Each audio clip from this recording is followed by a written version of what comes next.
Welcome to Upbeat. American Sniper has been knocked off its position atop the box office courtesy of a yellow absorbent character by the name of SpongeBob SquarePants. The SpongeBob movie Sponge Out of Water saw Patrick and the Yellow Dude storm to #1 in a 3D animated live-action hybrid that debuted with $55.4 million. Based on the long-running series, this flick blew right past SpongeBob's first feature-length film from 2004, so it's clear the audience is really soaking this one up. If you ate all that, you'd have enough energy to run around the whole world.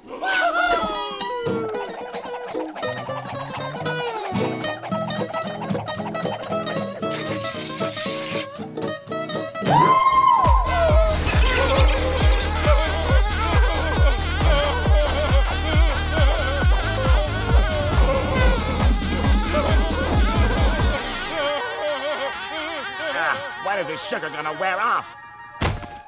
The book is a worldwide phenomenon, and now the film is reaping the rewards. 50 Shades of Grey is breaking records for cinema pre-bookings worldwide at a time when tickets are rarely booked in advance. We're breaking records. We've sold in the UK alone, we've pre-booked 140,000 tickets. That translates to over £1.3 million in the bank before we've even showed one screening of the film. Poland has 100,000 pre-bookings along with Germany and Italy. Anticipation is also building in the Far East, where the book sold 500,000 copies.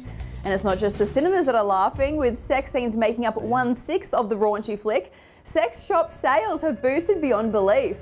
The London Mistress School in particular reported a 50% boost in business due to the hype surrounding E.L. James's erotic novel turned film.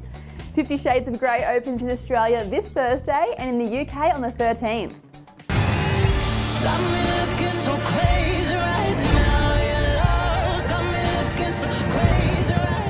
I'm incapable of leaving you alone. Then don't. Things are about to get lit up. Season 4 of Suits is about to hit screens. Wait a second, haven't I already seen Season 4? Well, it turns out I'm not the only one that's confused. Just to clarify, the new eps currently showing are a continuation of Season 4 from Episode 11 onwards. Split seasons are all the rage at the moment, and the giant Episode 10 cliffhanger from August has left viewers in a state of anxiety. Until now. With a new name comes a new beginning.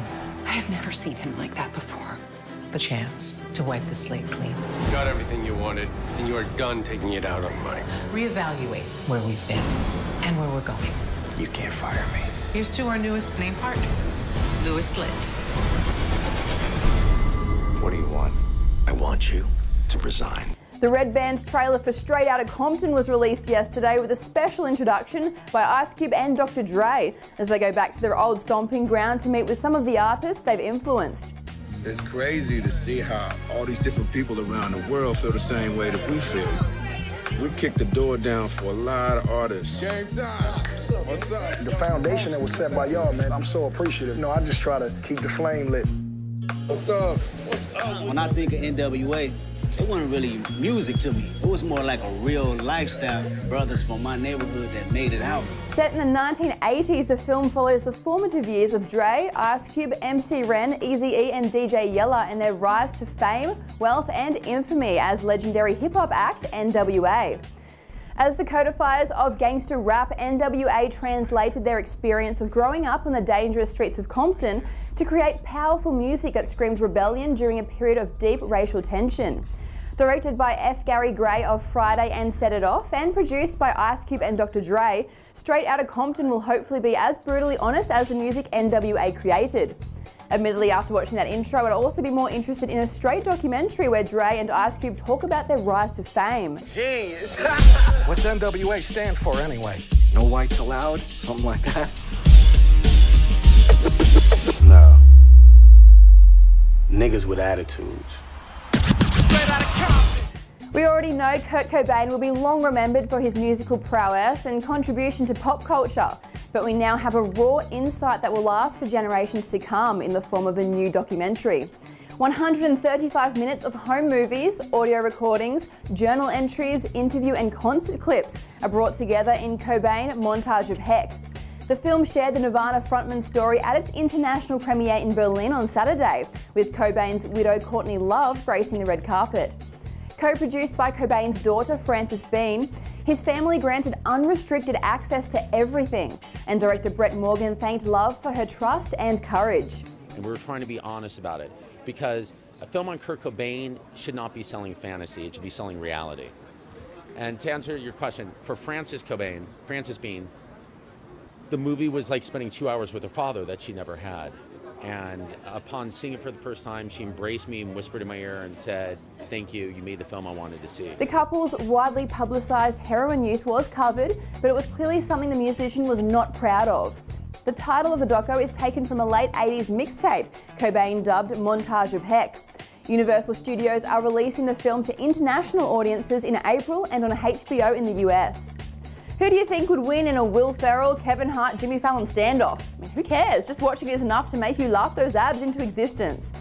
I know I absolutely love the lip-sync battles, but you gotta trust me, yeah? Throwing down first, the comedian known as Ron Burgundy chose the Queen Bee for inspiration and got drunk in love, setting the bar so high the boys would need an a cappella group just to compete.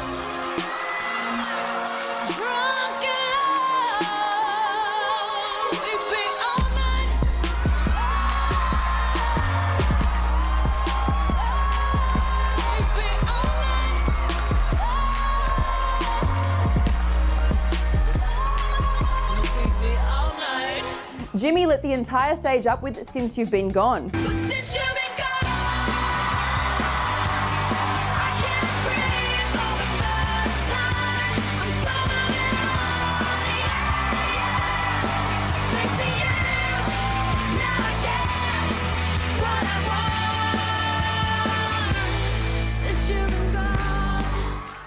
Kevin Hart slowed it down a little bit for the ladies, or perhaps it was all for Will. 'Cause all of me loves all of you.